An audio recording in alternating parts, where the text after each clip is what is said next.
जैसे ही ईरा ने आर्यन की बातें सुनी वह उसे घूरने लगी। जैसे ही आर्यन ने ईरा को हरते हुए देखा तो वह थोड़ा सकपका गया, लेकिन इस वक्त उसकी माँ थी इसलिए वह जानता था कि इस वक्त ईरा कुछ भी नहीं कर सकती थी। तभी उसने कहा, मुझे क्यों घूर रही हो? उसकी बात पर ईरा ने अपने सर झट से उसके तरफ से हटा लिया। उसके बाद बोली के बार सिर्फ मास्टर को चले जाने दो, उसके बाद तुम्हें बताती हूँ। उसके बाद ईरा ने थोड़ा सोचा फिर बोली, मास्टर हम दोनों शादी करने वाले हैं। जैसे ही गायत्री जी ने उसकी बात सुनी वह दिनों को घूरने लगी। जैसे ही ईरा ने गायत्री जी को घूरते हुए देखा वहां थोड़ी डर गई। उसने जल्दी से कहा, मास्टर आप गलत न सोचे, मैं नहीं चाहती थी कि मैं आपके इजाजत के बिना इतना बड़ा फैसला लूं, इसीलिए मैंने आपको बयाना सही समझा। जैसे ही गायत्री जी ने उसकी बात सुनी तो वह जोर जोर से हंसने लगी। जब ईरा ने गायत्री जी को हंसते हुए देखा तो पहले तो वह हैरान थी, पर फिर उसको राहत मिली। उसने अपने आप को समझा लिया कि उसकी मास्टर उसके साथ मजाक कर रही है। तभी गायत्री जी बोली, अरे पागल, ये इतने नरमी से बता रही हो इस बात को, ये खुशी को बात है। उसके बाद गायत्री जी ने दोबारा कहा कि एक काम करो, तुम दोनों अपने शादी को पूरे कर लो। अभी ईरा वहीं पर खड़ी थी। तभी ईरा ने उनसे कहा, मास्टर अभी एक और बात है जो मैंने आपको नहीं बताया है, मैं अपनी बर्फ की शरीर को जागृत करने जा रही हूँ। जैसे गायत्री जी ने उसकी बात सुनी वह बोली, तुम्हें क्या लगता है कि तुम अभी इतनी ताकतवर हो कि अपनी बर्फ की शरीर को जागृत कर सको? मैंने इसीलिए तुमसे इस बात को छुपाया था कि तुम ये जानकर जरूर कोई उल्टी सीधी हरकतें करोगी। उनकी बात पर तभी आगे आर्यन बढ़ा और बोला, माँ आपको क्या लगता है आप इसे ऐसे कितने दिन जिंदा रख पाएंगी? उसकी बात पर गायत्री जी कुछ नहीं बोली। उसके बाद आर्यन बोला, मैं बताता हूँ, आप उस पत्थर का इस्तेमाल करके भी इसे ज्यादा से ज्यादा और 6 माह तक जिंदा रख पाओगी। और आपको क्या लगता है आपके पास इसे रोकने का कोई सॉल्यूशन है? दूसरा नहीं, सिर्फ एक ही है, ईरा को अपने बर्फ का शरीर को जागृत करना होगा।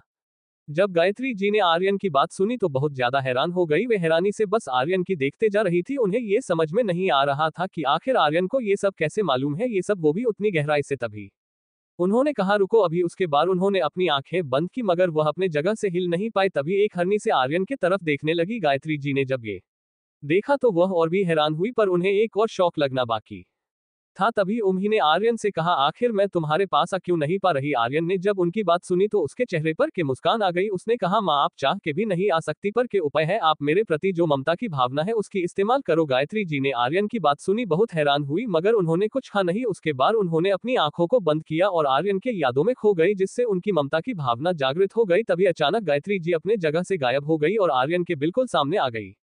जैसे ही गायत्री जी स्पेस वर्ल्ड में आए आसपास की शक्तियों में बहुत ज्यादा दबाव बढ़ गया। यहाँ तक कि तुषार जी का भी वही हाल था। बाकियों की बात ही अलग थी। गायत्री जी अभी तक अपनी भावना में पूरी डूब चुकी थी। उन्हें अभी महसूस ही नहीं हुआ कि वह कब आर्यन के सामने आज, जिसके वजह से वे अपनी शक्तियों को कंट्रोल करना भूल गई थी। आर्यन को अपने ऊपर इतना ज्यादा प्रेशर नहीं पड़ा था, लेकिन उसे इस प्रेशर में अलग सा सुकून मिल रहा था।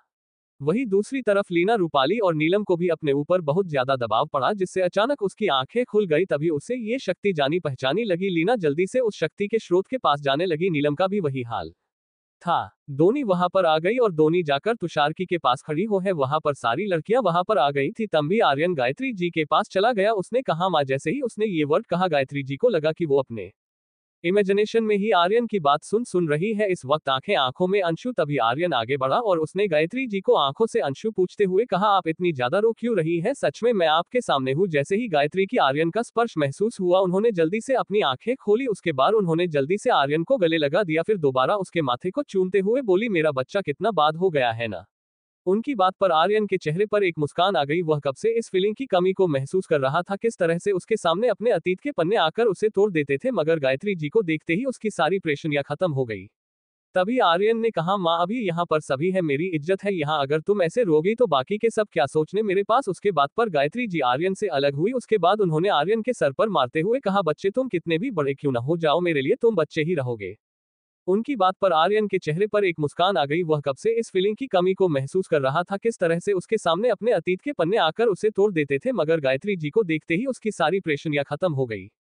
तभी आर्यन ने कहा, माँ अभी यहाँ पर सभी है, मेरी इज्जत है यहाँ, अगर तुम ऐसे रोगी तो बाकी के सब क्या सोचने मेरे पास? उसके बाद पर गायत्री जी आर्यन से अलग हुई। उसके बाद उन्होंने आर्यन के सर पर मारते हुए कहा, बच्चे तुम कितने भी बड़े क्यों न हो जाओ, मेरे लिए तुम बच्चे ही रहोगे।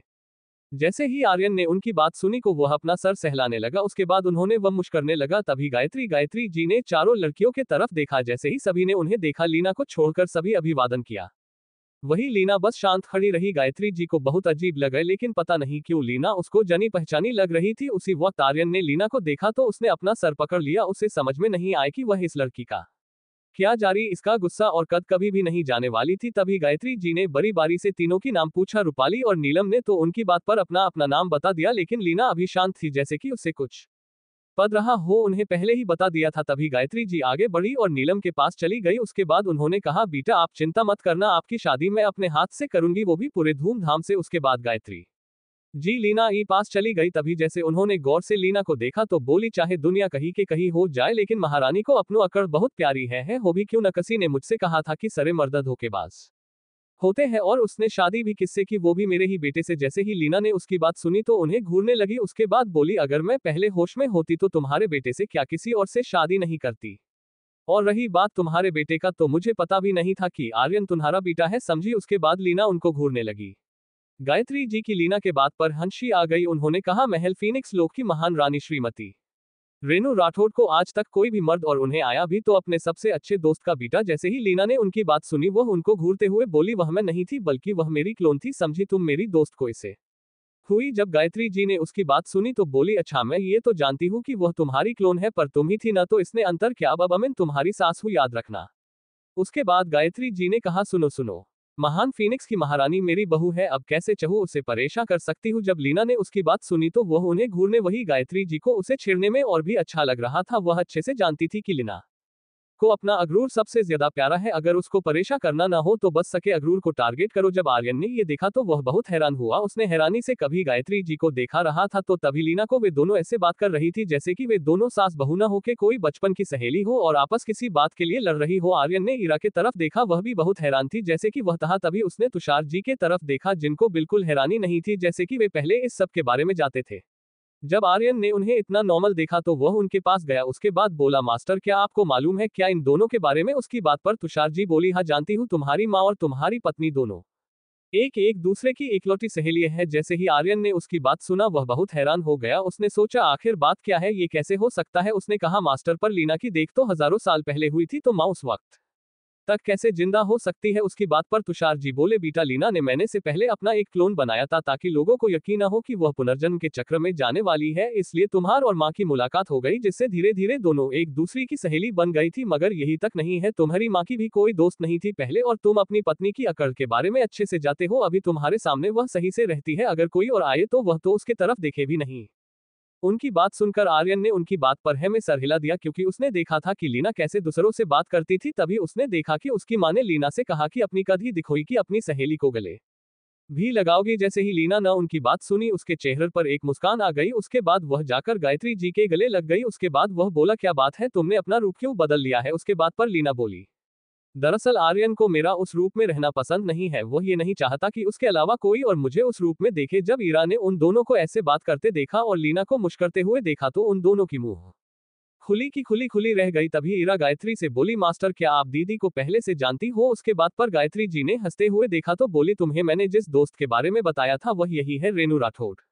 जैसे ईरा ने ये सुना वह बहुत हैरान हुई। उसकी बात पर नीलम भी हैरान थी। उसने देखा कि लीना कितनी खतरनाक और गुस्से वाली थी। अगर आर्यन नहीं होता तो वह उससे बात करने की दूर थी, उसके तरफ बात सिर्फ यही नहीं थी। नीलम सबसे ज्यादा हैरान इस बात से थी कि लीना कोई और नहीं बल्कि दुनिया के सबसे ताकतवर लोक में से एक फनीस लोक की महारानी रेनू राठौड़ थी, जिसके बारे में वह किस्से कहानियों से सुना था। उसे नहीं मालूम था कि वह बड़ी होकर उसी की सौतन बन जाएगी। नीलम इतनी हैरान थी कि इस वक्त उसके हाथ पैर कांप रही। तभी वह जड़ी से लीना के पास गई। उसके आड़ उसने कहा, दीदी क्या आप सच में वह रेनू राठौड़ हो जिनके किस्से कहानियां कही जाती है, क्या आप फीनिक्स लोक महारानी हो। उसकी बात पर ईरा ने बस है में सर हिला दिया। जैसे ही नीलम को ये यकीन हुआ उसने पहले तो कुछ रिएक्ट नहीं किया, मगर जैसे ही उसे यकीन हो गया वह बच्चों की तरफ कूदने लगी। उसके बाद उसने लीना को गले से लगा लिया, फिर बोली, दीदी आप ना मेरी इंप्रेशन हो, मैं बचपन से ही सोचती थी कि मैं आपके जैसे बनूंगी। जैसे ही लीना ने उसकी हरकतें देखी उसका गुस्सा बने लगा, लेकिन जब उसने नीलम की बात सुनी तो बोली, थिंक है अब जिंदगी बाहर साथ ही रहना है, इतना हैरान होने की जरूरत नहीं है। उसकी बात पर नीलम उससे अलग हो गई। उसके बाद उसने गायत्री जी से घमंड से कहा, देखा तुम्हारे मेरे इतने सालों से गायब रहन पर भी आज तक कोई भी मुझे नहीं भूला, और तुम्हें सभी जानते भी नहीं है। अभी लीना कुछ बोलने ही वाली थी कि गायत्री जी बोली है, जनतियों हूँ तुम ही आगे हो, अब इतनी अपनी ही बड़ाई करने की जरूरत नहीं है। उसके बाद वह बोली, मैं जानती हूँ कि तुम ज्यादा मशहूर हो, पर क्या फायदा, आज के बाद तो तुम मेरी ही बहू हो न। ये कहते वक्त उनके चेहरे पर एक शैतानी मुस्कान थी। जब लीना ने उनकी बात सुनी तो वह उनको घूरने लगी। तभी वह बोली, ज्यादा खुश होने की जरूरत नहीं है, तुम्हारी पतो हूँ, बस इससे ज्यादा नहीं। तुम सिर्फ मेरे पति की माँ, मेरी सास नहीं, और न ही मैं तुमको अपनी सास मानने वाली हूँ। जब गायत्री सुनी तो वह बोली, उसके बाद उन्हें कुछ याद आया। उसके बाद वह बोली, कोई ना, हम इसके बारे में बाद में अच्छे से बात करते हैं। उसके बाद उन्होंने आर्यन से कहा कि आखिर तुम करने वाले या हो, आखिर इरा का शादी का मामला, तुम दोनों की शादी से क्या मुराद है। जब आर्यन ने उनकी बात सुनी तो वह बोला, माँ कुछ बातें हैं जो मैं आप लोगों को अभी नहीं बता सकता, मगर मेरा यकीन करें, मैंने इरा के बारे में जो भी सोचा है वह बहुत सोच समझ के फैसला किया है। वह उसके आगे की जिंदगी के लिए बहुत अच्छा होगा। इसकी बात पर गायत्री जी बहुत हैरान हुई। उसके बाद उन्होंने कहा, देखो आर्यन, मुझे तुम्हारे ऊपर यकीन है कि तुम जो भी करोगे इरा के अच्छे के लिए ही करोगे, पर बेटा यह बात विश्वास की नहीं है, और इरा की शरीर कोई एम बर्फ की शरीर नहीं है। यहाँ की बात पर आर्यन बोला, देवी स्टार की बर्फ का शरीर है, यही कहना चाहती है न। उसकी बात पर गायत्री जी बहुत हैरान हुई। उन्होंने, आखिर तुम इसके बारे में कैसे जानते हो, क्योंकि इसके बारे में सिर्फ 3 लोगों को मालूम है, एक इसके माता पिता जो अभी नहीं है, और तीसरी मैं। उसकी बात पर आर्यन के चेहरे पर एक मुस्कान आ गई। उसके बाद वह बोला, माँ आपको क्या लगता है कि एक आप है जिसके बारे में इसके बारे में पता है, चिंता न करे, जो होगा अच्छा ही होगा। उसके बाद उसने ईरा से कहा कि क्या वह तैयार है अपनी शक्तियों को बढ़ने के लिए। उसकी बात पर ईरा ने एक बार गायत्री जी को देखा जो उसे ही देख रही थी, मगर ईरा को खुद से ज्यादा आर्यन पर विश्वास था। तभी ईरा ने आर्यन से कहा, आर्यन मुझे मंजूर है, तुम जो भी कहोगे मैं करने को तैयार हूँ। इसकी बात पर आर्यन के चेहरे पर एक मुस्कान आ गई। उसके बाद वह बोला, कोई ना। उसके बाद वह तुषार जी के पास गया और बोला, मास्टर आप हमरे शादी का तैयारी करें, हम दोनों इसी वक्त शादी करने वाले हैं। जब तुषार जी ने उसकी बात सुनी तो उन्होंने हमें सर हिला दिया। उसके बाद वे आर्यन से बोले, तुम दोनों मेरे साथ आओ। उसकी बात पर सभी लोग उनके पीछे पीछे चले गए।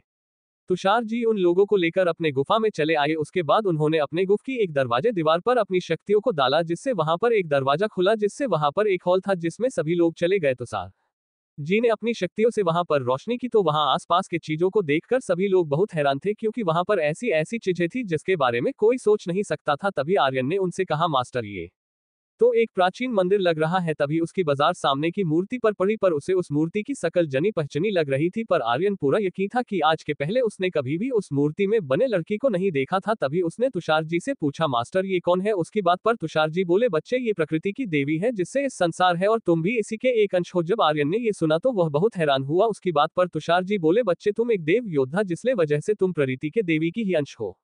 आर्यन उनकी बात पर हैरान थे, मगर फिर उसने तुषार जी से कहा, लेकिन आप ऐसे बोल सकते हैं कि यही प्रकृति की देवी ही। उसकी बात पर तुषार जी बोले, बच्चे तुम सवाल बहुत ज्यादा करते हो। उसके बाद उन्हीं ने कहा कि वह एक साथ अपनी सभी शक्तियों को जागृत करे। जैसे ही आर्यन ने अपनी शक्तियों को जागृत किया, उसके अंदर से अचानक 5 शक्तियां निकली। ऊके आड़ वह जाकर उस मूर्ति के तेज में समा गई। जैसे ही यह हुआ, उसकी बे आसपास का स्पके जम गया, जैसे कि वक्त रुक गया हो। जैसे ही आर्यन ने ये देखा वह बहुत ही हैरान हुआ। तभी उसने देखा कि वह मूर्ति अपने आप जग गई। अचानक वह लड़की एक बहुत ही खूबसूरत लड़की में बदल गई। जैसे कि आर्यन ने उसे देखा, वह बस उसे देखते ही रह गया। तभी उसके कानों में आवाज है, आई होस्ट आप इतने शौक क्यों हो। ये कहते वक्त उस लड़के के चेहरे पर एक शैतानी मुस्कान थी। जैसे ही आर्यन ने ये सुना उसे बहुत हैरानी हुई। तभी उसने अपने दिमाग में जारा को आवाज दिया, तुमने अभी मुझसे क्या बोला। उसकी बात पर सामने वाली लड़की बोली, होस्ट मैंने पूछा कि आपसे कहा कि आपने मुझे देखकर इतने शौक क्यों हो। उसकी बात पर आर्यन हैरानी से जारा को देखने लगा। उसने कहा, यानी तुम ही जारा हो। उसकी बात पर जारा ने है में सर हिला दिया। उसके बाद वह बोली, होस्ट मुझे अलग अलग रूप है जिसके बारे में लोग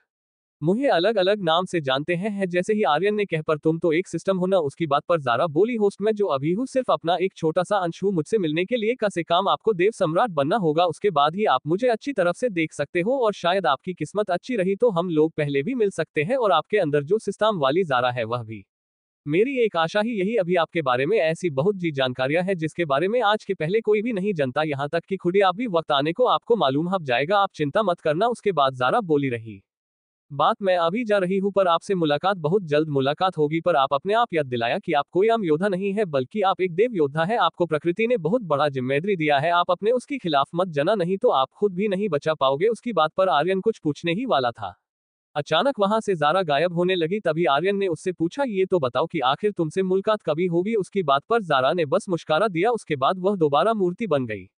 आपसे मुलाकात बहुत जल्द मुलाकात होगी। पर आप अपने आप याद दिलाया कि आप कोई आम योद्धा नहीं है, बल्कि आप एक देव योद्धा है। आपको प्रकृति ने बहुत बड़ा जिम्मेदारी दिया है, आप अपने उसके खिलाफ मत जना, नहीं तो आप खुद भी नहीं बचा पाओगे। उसकी बात पर आर्यन कुछ पूछने ही वाला था, अचानक वहां से जारा गायब होने लगी। तभी आर्यन ने उससे पूछा, ये तो बताओ कि आखिर तुमसे मुलाकात कभी होगी। उसकी बात पर जारा ने बस मुस्कुरा दिया। उसके बाद वह दोबारा मूर्ति बन गई। जैसे जारा वापस मूर्ति हुई, सब कुछ नॉर्मल हो गया, तभी तुषार जी ने आर्यन से कहा कि वह अपनी शक्तियों को उस मूर्ति ही प्रवाहित करे। आर्यन ने वैसे ही किया। जैसे ही आर्यन ने उस मूर्ति में आर्यन की पंचतत्व की शक्ति गई, वैसे ही आसपास की शक्तियों में एक अजीब जी सुकून फैलने लगा। उसी वक्त आसपास की शक्तियों में अचानक एक बड़ा सी आ गई। उसके बाद उस मूर्ति से एक शांति निकली को 5 रंगों में थी। उसी वक्त आर्यन के अंदर से जारा की आवाज आई, होस्टर क्या आप प्रकृति के संपर्क को एक्सेप्ट करना कहते हैं? इससे आप प्रकृति के साथ जुड़ जाएंगे, आप कभी नहीं प्रकृति के शक्तियों का इस्तेमाल कर सकते हैं। जब आर्यन ने उसकी बात सुना तो वह बोला ठीक है, मुझे मंजूर है। उसके बाद पर अचानक वह शक्ति उसके माथे से समा गई। उसके बाद अचानक आर्यन के अंदर से बहुत ही प्राचीन शक्तियां निकलने लगी, जिससे सभी लोग आर्यन से थोड़ा दूर हट गए। जैसे ही आर्यन के वह शक्ति गई, आर्यन गहरे ध्यान में चला गया। जब तुषार जी ने आर्यन को इस तरह देखा तो वह बोले हमें इस वक्त यहाँ से चलना चाहिए, इसको डिस्टर्ब करना सही नहीं है। उनकी बात पर सभी ने हमें सर हिलाया। उसके बाद वे सभी वहां से चले गए। जैसे वे लोग वहां से गए, अचानक आसपास की शक्तियों में हलचल होने लगी। मंदिर का दरवाजा अपने आप बंद हो गया। जैसे ही गायत्री जी ने ये देखा, उनको आर्यन की फिक्र होने लगी। तभी तुषार जी ने कहा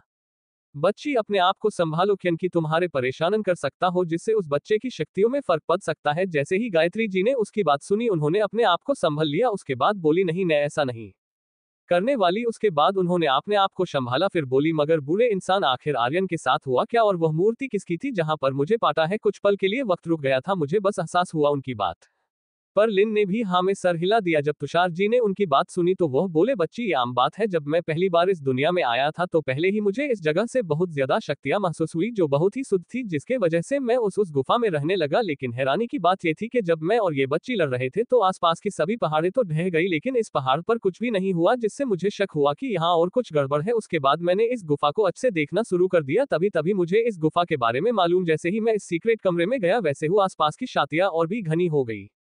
मैं जब अंदर गया तो मैंने देखा कि वहां की हल्की सी रोशनी में एक मूर्ति थी। जैसे ही मैं पास गया, मुझे बहुत ही शांतियों की अनुभूति हुई। कुछ देर लिए मैं इस दुनिया को भूल गया। मैं ये भी भूल गया कि मैं एक आत्मा हूं। मैंने अपने पुराने सभी डर को भुला दिया, मगर जिससे कुछ दिन तक मैं ध्यान में बैठा रहा, जिससे मेरी शक्तियों में बहुत ज्यादा विरोधी हुई। मगर जैसे ही मैं अपने शक्तियों के चरम पर पहुंचने वाला था कि अचानक मुझे मेरा ध्यान के शक्तियों के बात पर गया। मैंने जल्दी से अपनी उनके खोली तो मेरे सामने वही मूर्ति थी। जैसे ही अम्मी ने उस मूर्ति को देखा मुझे अलग ही अनुभूति हुई। मैं समझ गया कि यह मूर्ति कोई आम मूर्ति नहीं है, पर मैं इसके बारे में कुछ भी नहीं जानता था। आए लिए मैंने पूरे मंदिर को अच्छे से खोजना शुरू किया तो मुझे एक पठार पर अंकित मिला कि प्रकृति की देवी। इससे मुझे समझ में आ गया कि आखिर बात क्या है, ये प्रकृति की देवी है। और मैं ये भी जानता था कि आर्यन एक देव योद्ध है, जिससे मुझे समझ में आया कि अगर आर्यन एक देव योद्धा है तो उसका जरूर कोई ना कोई तो लिंक है प्रकृति के देवी के साथ। इसीलिए मैंने आर्यन को यहाँ पर लाने का सोचा, पर यह मुमकिन नहीं था। किसके वजह से मैंने भी आर्यन को लाने का विचार आया, पर आर्यन अपने कामों में इतना बिजी था कि मैं उसे कभी का ही नहीं उसे बता नहीं पाया, जिसके वजह से मैंने उसे आने का नहीं बोला। लेकिन जैसे ही उसे मालूम हुआ कि आर्यन को इतनी ज्यादा कॉन्फिडेंस अपने से शक्तियों पर, तो मैंने एक बार यहाँ पर आने चाहिए, जिसके बाद मैंने सभी को पर लेकर आ गया। जैसे ही सभी जी की बातें सुनी, वह सभी हैरान थे, सिर्फ लीना को छोड़कर। तभी गायत्री जी ने तुषार जी से पूछा कि क्या आर्यन सच में एक देव योद्धा है? उसकी बात पर तुषार जी ने है में सर हिला। फिर बोले ये बात सिर्फ तुम लोगों ही मालूम है और किसी को मालूम नहीं होना चाहिए, नहीं तो तुम लोग सोच भी नहीं सकते कि आर्यन को मरने के लिए कितनी बड़ी बड़ी शक्तियां आ सकती है, जिसके बारे में तुमने सोचा भी नहीं होगा। अगर आर्यन को कुछ हो गया तो प्रकृति में ऐसी संतुलन बिगड़ेगी जिसके बारे में तुम लोगों ने सोचा भी नहीं होगा। उसकी बात पर सभी उन्हें हैरानी से देखने लगे, लेकिन उनमें से किसी ने और कुछ कहने की जरूरत नहीं की, जिससे तुषार जी को थोड़ी राहत मिली। उसके बाद उन्होंने कहा आप लोग हमेशा इस बात का ध्यान रखना, ये बात जितनी गुप्त रहेगी उतना ही आर्यन और हरे दुनिया के लिए सही होगा। तुम लोगों ने सोचा भी नहीं होगा। उसकी बात पर सभी उन्हें हैरानी से देखने लगे, लेकिन उनमें से किसी ने और कुछ कहने की जरूरत नहीं की, जिससे तुषार जी को थोड़ी राहत मिली। उसके बाद उन्होंने कहा आप लोग हमेशा इस बात का ध्यान रखना, ये बात जितनी गुप्त रहेगी उतना ही आर्यन और हरे दुनिया के लिए सही होगा। तुषार जी के बात पर सभी ने है में सर हिला दिया, मगर गायत्री जी को अजीब सी फीलिंग हो रही थी। उनके अपने ही बेटे के बारे में दूसरों से सुनाने को मिल रहा था, लेकिन उन्होंने अपने आप को कंट्रोल किया। उसके बाद उन्होंने ईरा से कहा कि वो आराम करे। उसके बाद उन्होंने लीना को अपने साथ आने को बोला। लीना उनके साथ चली गई। उन दोनों के जाने के बाद तुषार जी भी वहां से चले गए। उनके जाने के बाद नीलम ने ईरा से पूछा क्या सच में दीदी वही रेनू राठौड़ है क्या? उसकी बात पर ईरा ने है में सर हिला दिया। इसके बाद वह बोली मैंने तो दीदी का असली रूप भी देखा है, वह मास्टर जैसी खूबसूरत लगती है। दोनों लड़कियां आपस में बात करते हुए वहां से चली गई। वह इस वक्त उस मंदिर के अंदर आर्यन के चारों तरफ 5 लाइट चमक रही थी। तभी अचानक आसमान से एक बिजली उस गुफा पर गिरी और आर्यन के चारों तरफ घूमने लगी। वैसे ही आसपास के वही ये सही था, पर उसके बाद अचानक माहौल की तापमान बहुत ज्यादा बढ़ गया था। तभी अचानक आग की लपटें भी आर्यन के चारों तरफ घूमने लगा। इसी तरह बाकी के तत्व जैसे पानी, हवा और मिट्टी, सभी तत्व आर्यन के चारों तरफ घूमने लगे। अभी ये सब ही रहा था कि अचानक वहां पर एक ब्लैक होल भी बन गया। वही उसके बाद आर्यन के चारों तरफ एक सफेद रोशनी भी चमकने लगी। वही इस वक्त आर्यन की आंखें बंद थी। तभी उसके कानों में ज़ारा की आवाज, होस्ट क्या आपको प्रकृति की सारे तत्व की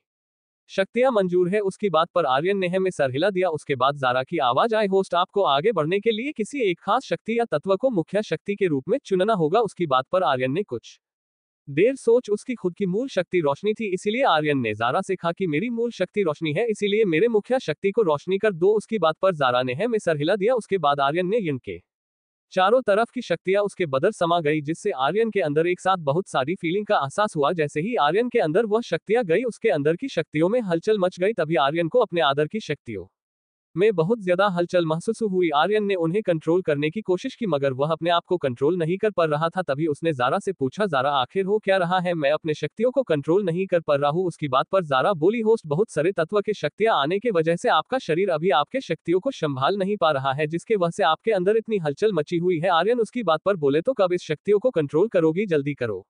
उसकी बात पर ज़ारा बोली, अब हम इस प्रोसेस को कंट्रोल नहीं कर सकते, अगर हमने ये किया तो ये आपके शक्तियों पर असर डालेगा। उसकी बात पर आर्यन बोला, तो तुम क्या चाहती हो कि मैं इस शक्तियों के फटने से मारा? जो उसकी बात पर ज़ारा ने कहा, ठीक है हॉट, आपके प्रोसेस को रोका जाता है, पर इसे मन ज्यादा से ज्यादा 30 दिन ही रोक सकती हूँ, इसलिए आपको अपने शक्तियों को बढ़ाना होगा। अगर आपने ये नहीं किया तो आपका शरीर फैट भी सकता है। जैसे ही आर्यन ने उसकी बात सुनी, उसे इस वक्त ज़ारा पर गुस्सा आ रहा था कि आखिर उसने पहले क्यों नहीं बताया इस सभी के बारे में। लेकिन वह सिर्फ एक सिस्टम थी इस जिसको वह कुछ भी नहीं कर सकता था, सिर्फ भला बुरा कहने के सिवा।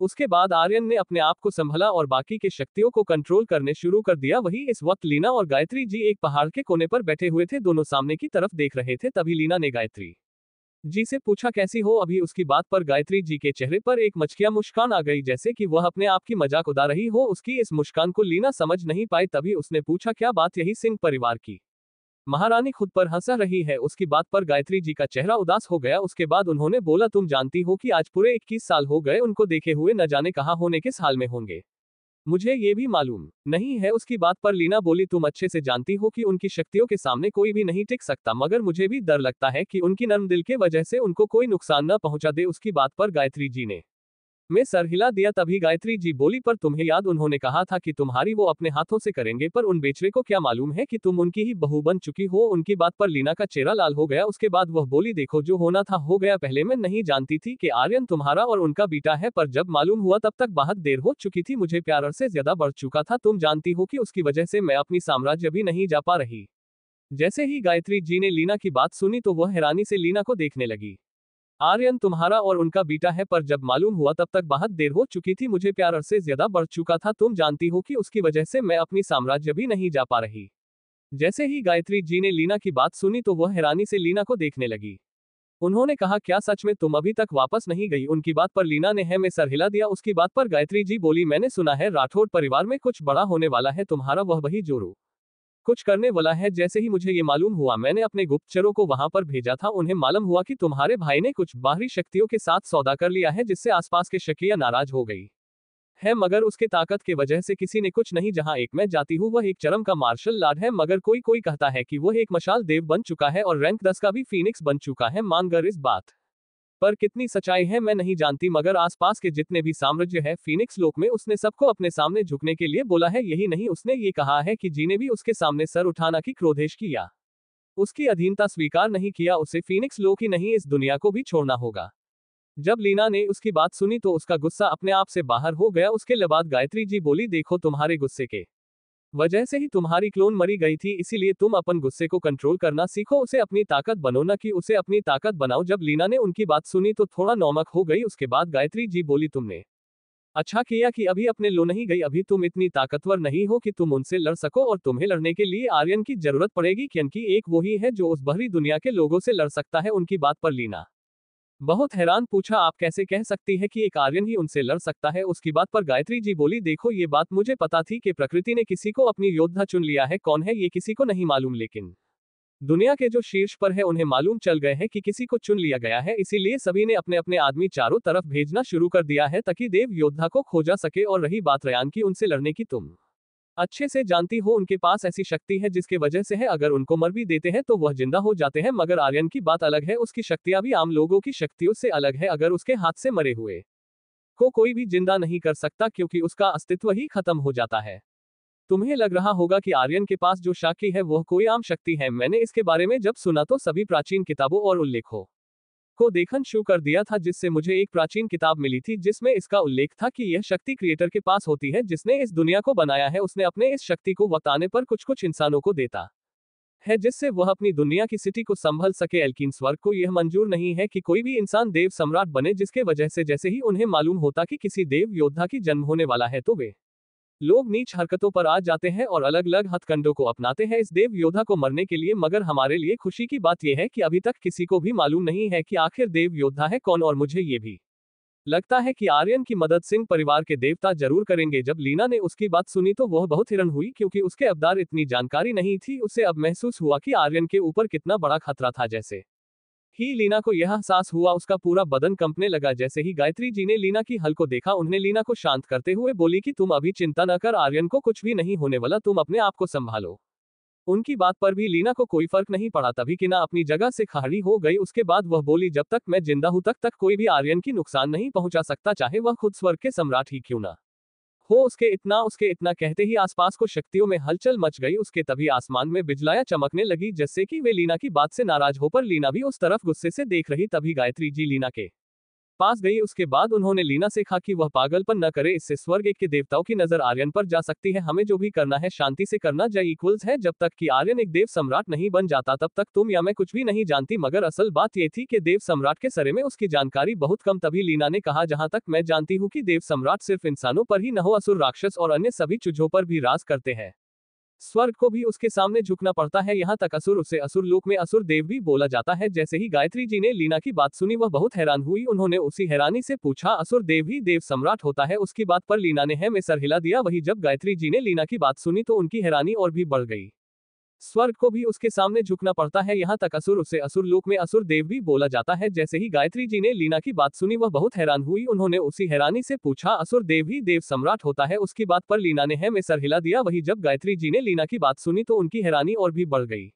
जब गायत्री जी ने उसकी बात सुन तो पूछा कि तुम्हें कैसे मालूम? उनकी बात पर लीना बोली कि आर्यन ही न्यू असुर सम्राट है, उसके अंदर अंधेरा भी है, उसके अंदर रोशनी भी। आर्यन के पास एक ड्रैगन है जिससे मेरी भी मार्शल स्प्रिट खौफ खाती है, वह मार्शल भगवान की भी है और बुराई के देवता काला ड्रैगन भी। जब गायत्री जी ने उसकी बात सुनी तो वह बहुत ज्यादा हैरान हुई। उन्हें समझ में नहीं आया कि आखिर वे क्या कहे। उन्होंने एक बार फिर लीना के तरफ देखा, फिर बोली, क्या सच में आर्यन ही असुर सम्राट है? उनकी बात पर लीना ने हाँ में सर हिला दिया। जैसे ही उन्होंने उसकी बात सुनी वह हैरानी से कभी लीना को देख रही थी तो कभी आर्यन के गुफा के तरफ।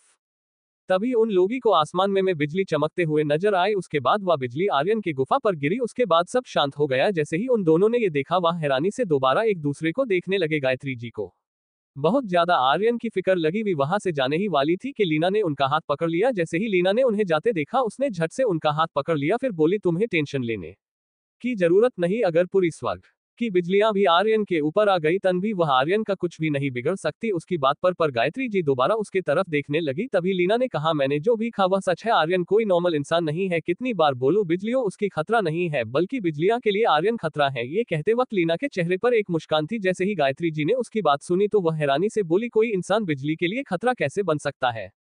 यहाँ तक कि कोई मार्शल देव भी उन बिजलियों से नहीं बच सकता। उनकी बात लीना ने कहा, आज तक तुमने सुना है कोई बिजली से अपनी शक्तियों को बढ़ाता है, वो भी आसमानी बिजलियां की किसी के लेवल बढ़ने के वक्त आए हो? उसकी बात पर गायत्री जी ने नामे सर हिला दिया। उनकी बात पर लीना ने कहा, तुम चिंता न करो, बहुत जल्द तुम्हें ये भी शौक लगने वाला है, तुम्हारे लिए एक सीक्रेट तोहफा है। जैसे लीना ने ये बात सुना वह लीना को घूरने लगी। तभी लीना ने, मुझे ऐसे मत घूरो, आखिर मैं तुम्हारी बहू हूँ और इस धनिया का देव मुख्य देवरानी। उसकी बात पर लीना दोनों सहेलियां हंसने लगी। वही उनसे कुछ दूर खड़ा आर्यन अपना सर खुजला रहा था। उसने उनकी लास्ट वाली बात सुन लिया था मगर उसे यह समझ में नहीं आ रहा था कि इसमें हमसे वाली बात क्या थी, पर उसने अपने आप को संभला। उसने अपने पुरानी दुनिया में एक साइंटिस्ट की बात याद आई जिसने कहा था कि औरतों के मिजाज को कोई भी नहीं समझ सकता। उसके बाद वह उसने पास चला गया। जैसे ही दोनों को महसूस हुआ कि आर्यन उनके पास है तो उन दोनों ने कहा, क्या बात है, आप लोग इतनी हंस क्यों लड़ रहे हैं? उसकी बात पर दोनों उसे घूरने लगी। तभी लीना ने कहा, हम क्या करें, आपस में लड़े। जब आर्यन ने लीना की बात सुनी तो वह बोला, मैंने कहा कि आप दोनों लड़े, मैं बस ऐसे ही कह रहा था। वैसे ईरा कहाँ पर है? उसकी बात पर लीना उसे घूरते हुए बोली, जाओ तुम खुद ही पता करो, मुझे क्या मालूम। उसकी बात पर आर्यन ने उन दोनों के तरफ देखा। जी अपने जगह से हिलाने वाली नहीं थी। लीना का तो समझने आता था, पर उसे अपने माँ के बारे में ये उम्मीद नहीं थी कि वह भी ऐसी है। पर उस बेचारे को क्या पता, उसकी माँ सिर्फ अपनी के साथ पहले जैसे थी तो पूरी दुनिया उनके क्रूरता और घमंडी व्यवहार से ही जनता था। ऐसे थोड़े ही दोनों सहेलियां बनी थी। आर्यन ने उन दोनों को घूरा, फिर वहां से चला गया। उसके जाने के बाद लीना ने गायत्री जी से पूछा, हमने उसे ज्यादा परेशान तो नहीं कर दिया? उसकी बात पर गायत्री जी बोली, नहीं नहीं, उसने इतनी सारी बात मुझसे छुपाई है, उसका हिसाब तो लेना होगा ना। भले ही वह मेरा बेटा है, मैं प्यार करती उससे, वो भी दुनिया में सबसे ज्यादा, पर ये थोड़ी हुआ कि अपने माँ से सब कुछ छिपाता फिरे। उसके बाद वे दोनों भी वहां से गायब हो गई। वही जब आर्यन उन दोनों के पास से आया तो वह समझ गया कि दोनों के बीच जरूर कोई खिचड़ी पक रही है। जो दो लड़कियां उसके खरोंच तक आने से उन दोनों की जान निकल जाती है, आज वो दोनों उसे ऐसे इग्नोर कर रही थी जैसे कि उनके आर्यन से कोई फर्क ही नहीं पड़ रहा हो। वही उसके बाद आर्यन ने कहा, क्या बात है? उसके बाद वह हीरा के पास पहुंच गया, फिर इसके तुषार जी से को बोला कि वह उसी मंदिर में आ जाए। उसके कहने से तुषार जी भी उस गुफा में आ गए। जैसे ही वे दोनों आए, तुषार जी पहले हो आ चुके थे। आर्यन ने तुषार जी से कहा कि वो उन दोनों की शादी की तैयारी करे। उसके कहने पर तुषार जी ने अपना काम शुरू कर दिया। उसके बाद उन्होंने आर्यन से कहा कि वे दोनों आगे बढ़े। उसके कहने पर दोनों आगे बढ़े। तुषार जी ने शादी की सारी रस्में की। उसके बाद वह बोले, तुम दोनों जाकर इस मूर्ति के पास अपनी कस्में खाओ। उनकी बात पर आर्यन और इरा उस मूर्ति के पास गए। उसके बाद इरा ने कसम खाई कि वह पूरे दिल से आर्यन को अपना पति मानती है। उसने बाद आर्यन ने भी वही किया। उसके बाद तुषार जी बोले, आज से तुम दोनों पति पत्नी हो। जैसी ही ईरा ने यह वर्ड सुना, उसके आंखों से अंशु आने लगे। वह इस वक्त अपने फीलिंग को किसी से बता नहीं सकती थी कि वह क्या कर महसूस कर रही थी। आज के बाद उसके पास भी कोई था जिसे वह अपना कहा सकती थी। वो भी पूरे हक से। ईरा के आंखों में इस वक्त अंशु के वह दौड़ते हुए आए और आर्यन के गले लगा गई। जैसे ही आर्यन ने उसे ऐसे देखा, वह समझ गया कि वह क्या सोच रही है। उसने कहा, पागल अभी मैं हूं ना तुम्हारे पास, ऐसे क्यों रो रही हो? अगर माँ ने तुम्हें ऐसे देखा तो वह बोलेगी कि मैंने ही उनके स्टूडेंट को रुलाया है। उसकी बात पर ईरा के चेहरे पर मुस्कान आ गई। उसके बाद वह बोली, कोई ना, मैं मास्टर को बता दूंगी कि तुम मुझे कितना परेशान करते हो। अभी वे लोग बात कर ही रहे थे कि तभी उनके कानों में एक आवाज आई, कौन है जो मेरी स्टूडेंट को परेशान करता है? जैसे ही ईरा ने गायत्री जो को देखा, वह जाकर उनके गले लग गई। उसके बाद वह बोली, मास्टर आप आ गई। इस वक्त भी ईरा के आंखों में अंशु थे। गायत्री जी ने कहा, अब मैं तुम्हारी मास्टर नहीं हूं, तुम्हारी माँ हूं, समझी पगली? और कौन है जो मेरे रहते तुम्हें परेशान करेगा? उसकी बात पर ईरा के चेहरे पर एक मुस्कान आ गई। उसने आर्यन की तरफ घूरते हुए कहा, मास्टर यही है जो हम तीनों को परेशान करते रहता है, और सबसे ज्यादा तो दीदी को परेशान करता है। उसकी बात पर लीना ने हमें सर हिलाते हुए कहा, हाँ तुमने सच कहा, पर क्या कर सकती हुई तो पति है, हम लोगों का कुछ कर भी नहीं सकते। वही इस वक्त एक कोने में नीलम खड़ी थी। जी इस मजाक से बाहर थी। वह अपने आप को बाहरी महसूस कर रही थी। उसे भी लग रहा था कि वह भी आर्यन से शादी कर लेती, लेकिन वह ये भी जानती थी कि यह मुमकिन नहीं था। इसीलिए उसने अपने आंखों को बंद कर लिया। तभी गायत्री जी की नजर नीलम पर पड़ी। वह के पल में ही समझ गई कि आखिर नीलम के साथ क्या हो रहा था। तभी वह नीलम पास गई। उसके बाद उन्होंने अपने हाथ को नीलम के गाल पर रख दिया। जैसे ही नीलम को अपने गालों पर किसी की हाथ महसूस हुआ, उसने जल्दी से अपनी आंखें को खोल दिया। जैसे ही उसने गायत्री जी को देखा, वह बहुत हैरान हुई। उसने में मम्मी जी आप। उसकी बात पर गायत्री जी के चेहरे पर एक मुस्कान आ गई। उन्होंने कहा, अगर तुमने मम्मी बोल ही दिया है, तुम्हें के खुशखबरी ही दे देती हूँ जिससे तुम भी खुश हो जाएगी। के बाद उन्होंने कहा, तुम्हारी शादी भी होगी, लेकिन वह कोई आम शादी नहीं होगी। तुम्हारी शादी सिर्फ आर्यन के साथ नहीं होगी। जैसे ही बाकी के सभी ने गायत्री जी की बात सुनी तो लोग हैरानी से गायत्री की को देखने लगे। जैसे ही गायत्री जी को महसूस हुआ को सभी उन्हें घूर रहे हैं, तो उन्होंने, अरे इसमें घूरने वाली बात क्या है? मैंने कहा इस बच्ची की शादी सिर्फ आर्यन के साथ नहीं बल्कि बर्फ वैली के राजकुमार अरियज शर्मा के साथ होगा। जैसे ही सभी ने उसकी बात सुनी, सबको थोड़ी राहत मिली। उसके बाद आर्यन ने भी एक राहत की सांस ली। उसके बाद वह बोला, माँ आप कोई आज सीधे तौर पे क्यों नहीं कहती? उसकी बात पर गायत्री जी उसे घूरने लगी, लेकिन वो उससे कुछ नहीं बोली। उसके बाद वह नीलम से बोली, तुम्हारी शादी इतने धूमधाम से होगी कि पूरी दुनिया तुम्हारे और आई के शादी को याद रखेगे। नीलम उनकी बात पर खुश हो गई।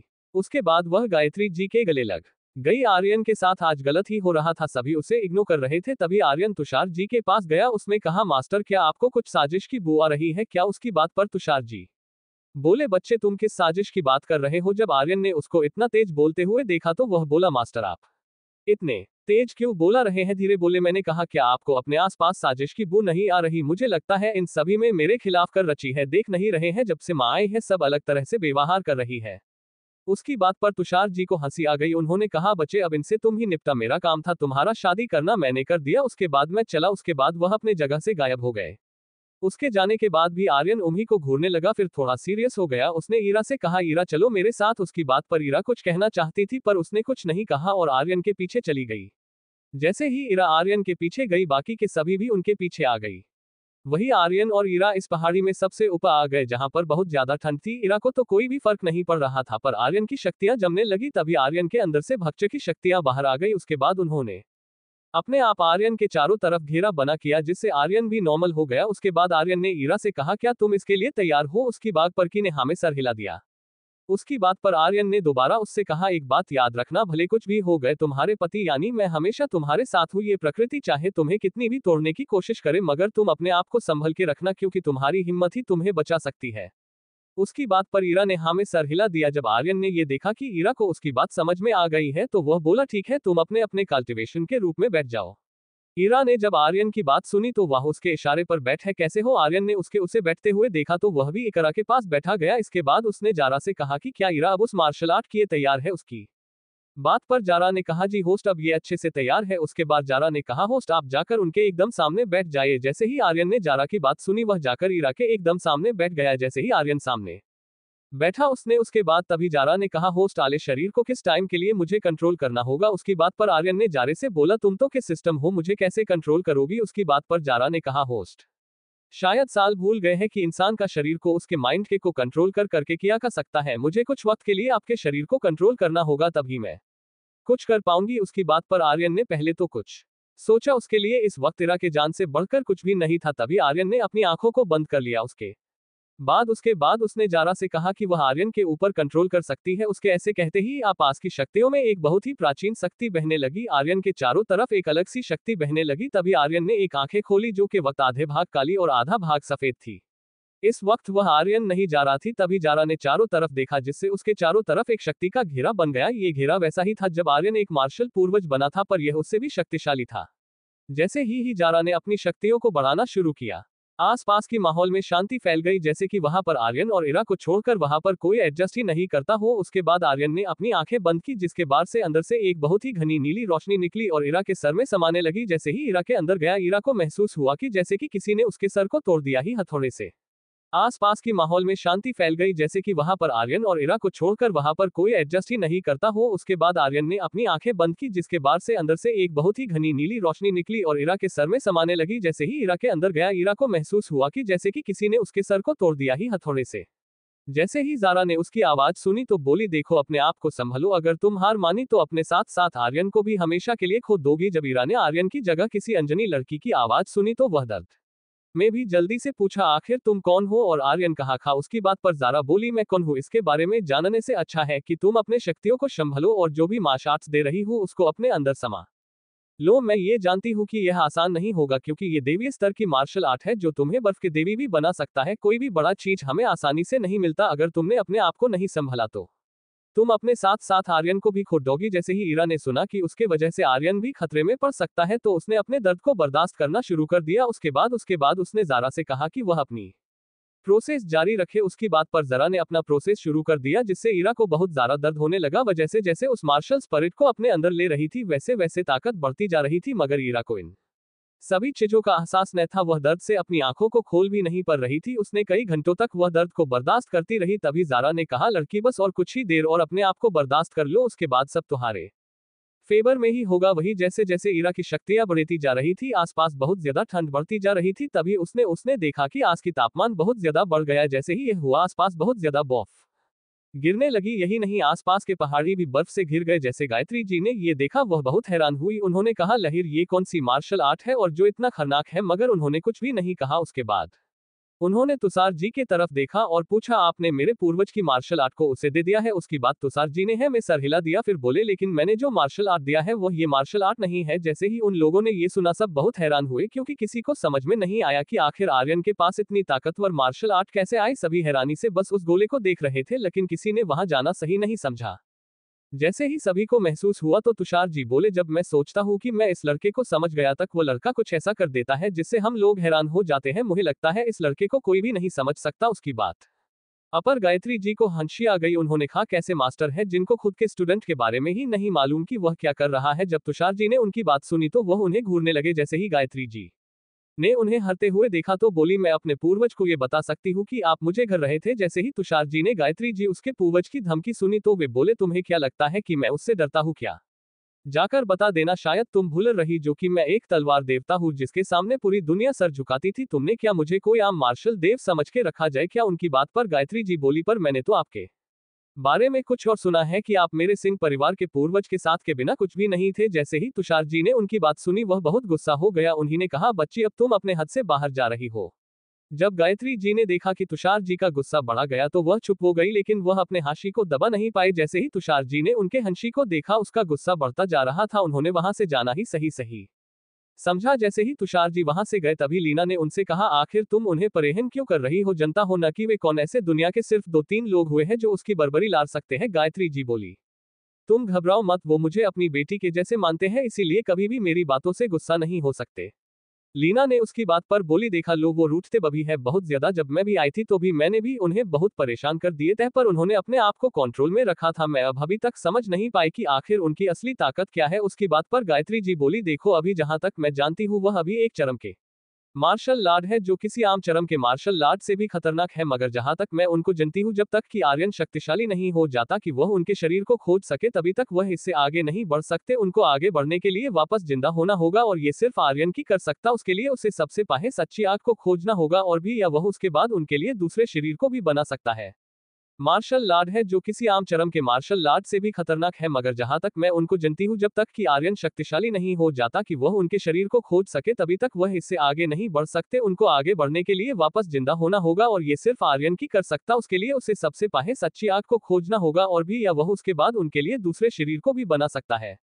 जब लीना ने उनकी बात सुनी तो वह बहुत हैरान हुई। उसने कहा, पर यह कैसे हो सकता है? मैं ये जानती हूँ कि अगर किसी माश देव की शरीर को बचा कर रखा जाए तो उसे जिंदा किया सकता, मगर कोई दूसरों शरीर बनाकर कैसे किसी मार्शल देव को जिंदा कर सकता है? इससे से तो उसकी शक्तियां और भी का हो। उसकी बात पर गायत्री जी के चेहरे पर एक मुस्कान आ गए। उसके बाद उन्होंने कहा, तुम जानती हो कि आर्यन और उसकी ताकत मिलकर किसी चरम के मार्शल आर्ट को आसानी से मार सकते हैं, तो उन्हें किसी और किसी शायरी की जरूरत क्यों है? और जहां तक मैं अपने बेटे को जानती हूँ वह उसके लिए कैसी से भी लड़ जाए और उसके के दुश्मनों की लिस्ट बहुत बड़ी है। जैसे बाप है वैसे ही बेटा, दोनों में थोड़ा सा भी अंतर नहीं। उन्हें बस दुनिया की ही पड़ी रहती है, न कि अपनी फैमिली की। गायत्री जी की इस बात से तो लीना भी राजी थी। उसने कहा, तुम्हारी इस बात से मैं भी राजी हूँ।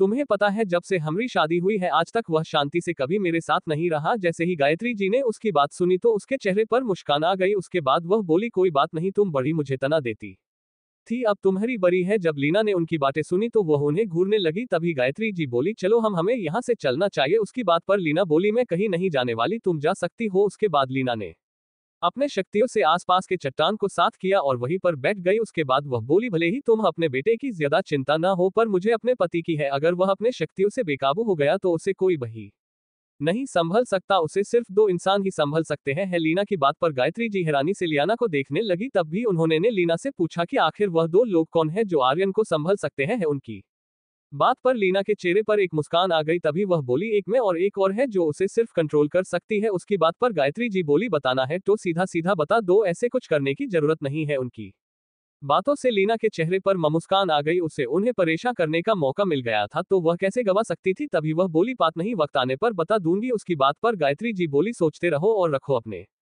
राज को, मुझे जानना होगा तो मैं पता कर लूंगी। जब लीना ने उनकी बात सुनी तो उसके चेहरे पर मुस्कान आ गई, लेकिन उसने कुछ भी नहीं कहा, बस उन्हें जाने दिया। जैसे ही गायत्री जी वाहन से गई, लीना ने भी अपनी आंखें बंद किया और कल्टीवेशन करना शुरू कर दिया, जिससे आसपास की शक्तियां के अंदर सामने लगी। ऐसे अलीना ने अपनी आंखें बंद की, उसके अंदर एक अलग सी ताजगी का एहसास हुआ जो उसे कभी भी महसूस नहीं हुआ था। लीना ने अपनी आंखों को दोबारा बंद कर लिया, जिससे आसपास की बहुत सी शक्तियां उसके अंदर सामने लगी। वही इस वक्त उन शक्तियों के गोले इरा पूरी तरह से खून से लटपट हो गई थी। इस वक्त उसके आंखें भी न खुल रही थी। तभी उसके कानों ने जारा की आवाज आई, बस और थोड़ा सा ही, उसके बाद वह खत्म हो जाएगा। इतनी बर्दाश्त कर लिया है तो थोड़ा सा और भी बर्दाश्त कर लो। ईरा ने अपने दंत को पीस लिया, उसके मुंह नक हर जगह से इस वक्त खून आ रहा था। उसकी आंखें बार बार बंद हो रही थी, मगर किसी तरह ईरा ने अपने आप को होश में रखा था। जैसे ही वह अपनी आंखें बंद कर लेती, उसकी आंखें बंद कर ली। उसके बाद किसी तरह ईरा ने हिम्मत कटे हुए पूछा कि आखिर और कितना बचा है? उसकी बात पर जारा ने कहा, बस अब खत्म होने ही वाला। उसके बस जारा ने अपनी प्रोसेस को थोड़ा तेज कर दोया। वह जानती थी कि ईरा अब ज्यादा देर तक होश में नहीं रह सकती थी। तभी ईरा को अपने अंदर बहुत ज्यादा शक्ति महसूस हुआ कि अचानक उसके अंदर शक्तियों के तूफान आ गया, जैसे वह शक्तियां ईरा के अंदर आई तभी उसके अंदर जारा की आवाज आई। उसके बाद जारा ने कहा कि आप किसी तरह इस शक्ति को कंट्रोल करने की कोशिश करें जिससे आपकी शक्तियां में बढ़ोतरी होगी। उसकी बात पर ईरा ने वैसे ही करना शुरू कर दिया जिससे उसके अंदर कई ब्लास्ट हुए। उसके बाद ईरा कब से दर्द बर्दाश्त कर रही थी, वह अपने आप को बर्दाश्त नहीं कर पाए और बेहोश हो है, मगर उसके लिए अच्छी बात यह थी कि जारा ने उसके अंदर उस मार्शल स्किल को डाल दिया था। जैसे ही वह बेहोश हुई उसके जारा अपने जगह से उठी और ईरा के पास चली गई। उसके बाद उसने अपने अपने शक्तियों से ईरा के अंदर की सभी शक्तियों को संतुलित करना शुरू कर दिया जिससे आसपास की शक्तियों में ठंडक बढ़ने लगी। तभी आर्यन के अंदर से नर्क की आग निकालने लगी, लेकिन जैसे ही उसे जारा का आभास हुआ वह दोबारा अंदर काली गई। जैसे ही जारा ने ये देखा तो उनके चेहरे पर एक मुस्कान आ गई। उसके बाद उसने ईरा के सभी शक्तियों को उस मार्शल आर्ट के तरीके से घूमना शुरू कर दिया जिससे आसपास की शक्तियों में बहुत ज्यादा प्राचीन शक्ति बहने लगी। तभी ईरा पद्मासन के अवस्था में अपने आप ही बैठ गई सके। बाद उसके अंदर आसपास से बर्फीली शक्तियां सामने लगी। जारा ईरा के पास गई। उसके बाद उसने पाहे अपने यदि को आर्यन के यादों के साथ बदल दिया, जैसे ही वह उठे तो उसे लगे कि ये सब जारा ने नहीं बल्कि आर्यन ने किया है। वही आर्यन बेचारा इन सभी मामलों से बेखबर अपनी इमेजिनेशन की दुनिया में हुआ था। तभी उसे महसूस हुआ कि आसपास की शक्तियों में बहुत ज्यादा दबाव बढ़ गया है, जैसे कि आसपास कोई शक्ति है जो आर्यन को अपने तरफ खींच रही है। आर्यन के यादों के साथ बदल दिया, जैसे ही वह उठे तो उसे लगे कि ये सब जारा ने नहीं बल्कि आर्यन ने किया है। वही आर्यन बेचारा इन सभी मामलों से बेखबर अपनी इमेजिनेशन की दुनिया में हुआ था। तभी उसे महसूस हुआ कि आसपास की शक्तियों में बहुत ज्यादा दबाव बढ़ गया है, जैसे कि आसपास कोई शक्ति है जो आर्यन को अपने तरफ खींच रही है। तभी आर्यन को एक रोशनी दिखी। आर्यन धीरे धीरे उस रोशनी के करीब जाने लगा। तभी उसने देखा कि एक बहुत ही खूबसूरत लड़की सामने खड़ी थी। आर्यन ने गौर से देखा, वह कोई और नहीं बल्कि ईरा ही थी, मगर वह थोड़ा बदली सी लग रही थी। तभी आर्यन उसके पास चल गया। जैसे ही आर्यन उसके पास गया उसने ईरा को आवाज दिया, मगर ईरा ने उसके किसी भी सवाल का जवाब नहीं दिया और न ही उसने आर्यन के बात पर कोई रिएक्शन दिया। आर्यन थोड़ा हैरान हुआ। उसने दोबारा ईरा से पूछा, ईरा तुम यहाँ कैसे? पर ईरा ने कुछ नहीं बोली, बस वह उस सफेद रोशनी की तरफ जाने लगाई। जब उसे करते देखा तो वह भी ईरा के पीछे जाने लगा। जैसे ही उसने देखा कि ईरा उससे बिना बात किए जा रही है उसे बहुत अजीब लगा। उसने कुछ देर सोचा, फिर बिना कुछ बोले ईरा का पीछा करने ईरा कुछ देर में उस रोशनी में समा गई। जैसे ही आर्यन ने उसे जाते देखा वह कुछ देर सोचा, फिर वापस वह भी उस रोशनी में समा गया। जैसे ही आर्यन उस रोशनी के अंदर गया अचानक एक मुंह से निकला ईरा। उसके बाद वह भी उठ गया। जैसे ही उसने अपने चारों तरफ देखा तो वह वापस असली दुनिया में आ चुका था। जैसे ही आर्यन ने अपने चारों तरफ देखा उसने देखा कि ईरा का शरीर अपने आप पद्मासन के मुद्रा में आ गया। उसके बाद आसपास की शक्तियां उसके अंदर तेजी से सामने ले उन शक्तियों का भर इतनी ज्यादा थी जे आर्यन को खुद उस जगह से पीछे कुछ जाना पड़ा। तभी आस के बर्फ भी ईरा के तरफ आने लगे। उसके बाद ईरा बर्फ से ढक गई। जैसे ही ईरा उस बर्फ के अंदर कैद हुई आर्यन को उसकी बहुत ज्यादा फिक्र होने लगी। उसने जल्दी से जारा से पूछा, जारा आखिर क्या हुआ है ईरा के साथ? वह अपनी आंखें क्यों नहीं खोल रही है? उसकी बात पर ईरा बोली, होस्ट बात यह है कि उसके अंदर देवीय स्किल अच्छे से एडजस्ट हो गए है। उसके बर्फ का शरीर जागने वाला है, इसीलिए उसके आसपास की से बर्फ उसके करीब आ जा रहा है। उसकी बात जारा ने कहा, होस्ट बात यह है उसको अपनी शक्तियों को पहचानना होगा। अगर उन्होंने अपने शक्तियों को जागृत नहीं किया तो वह अपने आप से बाहर नहीं आ पाएगी। जब आर्यन ने उससे पूछा, और इसमें कितना वक्त लग सकता है? जैसे जारा ने आर्यन की बात सुनी तो वह बोली, होस्ट इसमें 1 दिन या 1 माह भी लग सकता है। जैसे ही आर्यन की यह बात हुई उसने दोबारा कुछ नहीं कर सकती तुम, ताकि वह अपने ध्यान से जल्दी से बाहर आ सके। उसकी बात पर जारा बोली, होस्ट मैं ऐसा कुछ भी नहीं कर सकती, जितना कर सकती थी मैंने कर दिया है, अब आगे उन्हें खुद ही करना होगा। जब आर्यन ने उसकी बात सुना तो वह सोच में पड़ गया, लेकिन वह जानता था कि वह कुछ भी नहीं कर सकता, इसीलिए उसने अपने आप को संभला और दुआ किया कि ईरा जल्दी से अपने होश में आ जाए। उसके बाद आर्यन वहां से बाहर आ गया। जैसे ही उसने देखा कि लीना अभी भी वहीं पर बैठी, जैसे ही आर्यन ने ये देखा उसके चेहरे पर एक मुस्कान आ गई। वह जल्दी से लीना के पास गया। उसके बाद उसने लीना के माथे पर किस कर दिए, जिससे लीना ने अपनी आंखें खोल लिया। उसके बाद वह आर्यन को घूरने लगी। जैसे ही आर्यन को हैरानी हुई कि लीना का गुस्सा अभी भी कम नहीं हुआ था। उसे समझ में नहीं आता था कि आखिर क्यों दुनिया के सबसे अकड़ू लड़कियां उसके ही गले पड़ गई। कोई भी हो सभी वही थी। तभी उसके कानों में लीना की आवाज आई, तुम अभी तक क्या कर रहे थे अंदर? उनकी बात पर आर्यन बोला, कुछ बातें अंदर ही रहे तो अच्छा है। उसके बाद वह बोले, कुछ वक्त बाद तुम्हें खुद मालूम पड़ जाएगा। लीना उससे उस शक्ति के बारे में पूछना चाहती थी पर उसने अपने आप को रोक लिया।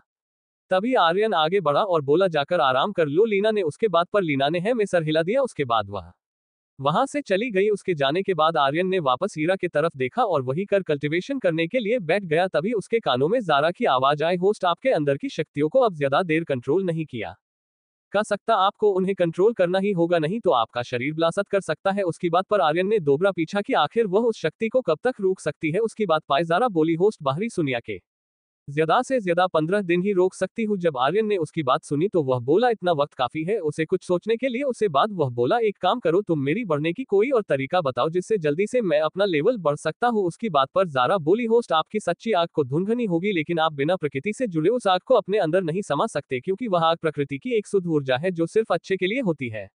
आर्यन उसके बात को समझ नहीं पाया। उसने ज़ारा से कहा देखो माओ, तुम्हां समझ नहीं पाया, इसीलिए जो भी कहना है साफ साफ कहो। उसकी बात पर ज़ारा बोली होस्ट बात यह है कि सच्ची आग उसी के पास रह सकती है जिसको खुद प्रकृति ने चुना हो अपनी रक्षा के लिए, जिसके पास सकारात्मक शक्तियां हो। उसकी बात पर आर्यन थोड़ा हैरान हुआ। उसने कहा पर मेरे पास तो नकारात्मक शक्तियां भी है। उसकी बात और ज़ारा बोली होस्ट इसीलिए मैं बोल रही हूँ पहले आपको देव योद्ध बना होगा, उसके बाद ही आप इन शक्तियों को संभल सकते हैं। जब आर्यन ने उसकी बात सुना तो पहले तो है हुआ, लेकिन उसके बाद उसने ज़ारा से कहा ठीक है जितना जल्दी हो सकेगा मैं देव योद्धा बनाने की तैयारी करता हूँ। और के बाद उसने अपने आंखों को बंद किया, फिर एक अरहट की सांस ली। उसके बाद उसने अपने चारों तरफ देखा, ईरा के अंदर कोई भी मूवमेंट नहीं थी। आर्यन ने दोबारा अपनी आंखें आबाद कर ली। उसके बाद उसने अपनी शक्तियों को बढ़ाने की कोशिश करने लगा। उसने ज़ारा से कहा ठीक है जितना जल्दी हो सकेगा मैं देव योद्धा बनाने की तैयारी करता हूँ। और के बाद उसने अपने आंखों को बंद किया, फिर एक अरहट की सांस ली। उसके बाद उसने अपने चारों तरफ देखा, ईरा के अंदर कोई भी मूवमेंट नहीं थी। आर्यन ने दोबारा अपनी आंखें आबाद कर ली। उसके बाद उसने अपनी शक्तियों को बढ़ाने की कोशिश करने लगा। जैसे ही आर्यन अपने ध्यान में गया वह गहरी ध्यान में चला गया। तभी उसी वक्त वहां पर लीना और गायत्री जी आ गई, पर उन्होंने ने देखा कि आर्यन इस वक्त ध्यान में है तो उन्होंने आर्यन को डिस्टर्ब करना सही नहीं समझा। तभी वह आर्यन के पास गई। उन्होंने आर्यन के चेहरे पर ध्यान से देखना शुरू कर दिया। इस वक्त उसके चेहरे पर अलग ही भाव थे। तभी गायत्री जी लीना से बोली देखो ना ये वक्त कितना जल्दी बिताता है ना। आर्यन जब मेरे पास से गया तो उसके चेहरे पर एक मासूमियत थी, पर अब देखो जैसे कि वह आर्यन कहीं खोसा गया है। इसे लगता है इसके जिम्मेदारी और तकलीफ के बारे में इसके माँ को पता नहीं है, पर यह भूल जाता है कि मैं भी इसकी मैं हूँ। इतनी से छोटे बच्चे पर इतनी सारी जिम्मेदारी आ गई जिसके बारे में वह कुछ भी नहीं सकती थी। उन्हें इसी बात का अफसोस था। तभी लीना उनके पास गई और बोली देखो अपने आप को संभालो, जो भी होता है अच्छे के लिए ही होता है। ये प्रकृति अपनी जिम्मेदारी कुछ लोगों पर डाल देती है। हजारों जिंदगियों को सुकून से रखने के लिए कुछ लोगों को अपनी खुशियां छोड़नी पड़ती है, पर आर्यन की बात अलग है। उसके ऊपर यह जिम्मेदार थोड़ा पहले ही आ गया है। उसकी बात पर गायत्री जी के आंखों में अंशु आ गए। उन्होंने एक बार आर्यन की तरफ देखा, उसके बाद वह वहां से चली गई। उसके बाद लीना ने भी एक बार आर्यन की तरफ देखा और वहां चली गई। वही इस वक्त बाहरी दुनिया में सिंघनिया परिवार के एक सेक्रेट कमरे में कुछ लोग बैठे हुए थे। तभी सामने उनमें से एक आदमी मदिरा को पिटे हुए सामने वाले से कहा कि क्या बात है, दुनिया के सबसे इज्जतदार परिवार में से एक सिंघनिया परिवार को हम जैसे बदनाम त्यागी परिवार से बात करनी पड़ रही है, जिसको आप जैसे बड़े परिवार के लोग देखना भी नहीं चाहते। अगर हमारे पास ताकत नहीं होती तो शायद हमें खत्म भी कर चुके होते। उसकी बात पर सामने वाला आदमी जो कोई और नहीं सिंघनिया परिवार का लीडर था, उसने कहा देखो ये वक्त एक दूसरे को ताना देने का नहीं है। मैंने तुम्हें इसलिए बुलाया है क्योंकि इस वक्त हमारा दुश्मन एक ही है, इसीलिए मैं चाहता हूँ कि हम दोनों मिलकर उस दुश्मन का सामना करे। जब उस लीडर ने ये सुना तो वह हैरानी से उसे देखने लग। तभी उसने पूछा पर वह तो आपके परिवार का दामाद है, आप लोग कैसे उस पर हमला कर सकते हैं, आपकी राजकुमारी जो उसके साथ है। उसकी बात पर सिंघनिया परिवार का लीडर बोला तुम अच्छे से जानते हो कि वह अब सिंघनिया परिवार की नहीं है, जिसके वजह से वह लड़का जिस तरफ दिन पे दिन ताकतवर बनता जा रहा है वह हमारे लिए खतरा बन सकता है। जब त्यागी परिवार के लीडर ने उसकी बात सुनी तो वह उसके बात से सहमत था, पर वह बोला ये सब सही है पर मुझे किसी भी परिवार का साथ नहीं चाहिए, मैं खुद उस लड़के से निपट सकता हूँ। जब उस सिंघनिया परिवार के लीडर ने उसकी बात सुनी तो वह बोला और मैं ये अच्छे से जानता हूँ कि तुम्हारी तैयारी कैसे है। तुम्हारे कई योद्धा उसके द्वारा मरे जा चुके हैं, साथ में तुम्हारे कई बड़े बुजुर्ग भी मरे जा चुके हैं। अब भी लगता है कि तुम उस लड़के से अकेले लड़ सकते हो। उसकी बात पर वह त्यागी परिवार का लीडर गुस्से में उसे देखने लगा, लेकिन वह जानता था कि वह सही बोल रहा है। ते बात भी सच्ची कि उसके बहुत से सैनिक चंद दिनों पहले ही मरे जा चुके थे, जिससे उसने अपनी आंखों को बंद किया। फिर बोला तुम आखिर करना क्या चाहते हो। उसकी बात पर सिंघनिया परिवार का लीडर बोला इस वक्त मुझे अपने लोगों से मौन हुआ जाए कि वह लड़का अपने साम्राज्य में नहीं है, इसलिए सबसे पहले हमें उसकी कमर को तोड़ना होगा, फिर उसे त्यागी परिवार का लीडर उसकी बात को समझ ना पाया। उसने पूछा तुम जो भी कहना चाहते हो साफ साफ कहो। उसकी बात पर सिंघनिया परिवार का लीडर बोला देखो मैं चाहता हूं कि तुम उसके साम्राज्य पर हमला करो, इसमें तुम्हारा साथ मेरे भी योद्धा भी देंगे, मगर वह सभी तुम्हारे परिवार के योद्धा बन के जाएंगे। सबसे पहले हम उसके साम्राज्य को खत्म कर देंगे, उसके बाद वह लड़का खुद पे खुद अपने आप अपने घुटने पर आ जाएगा।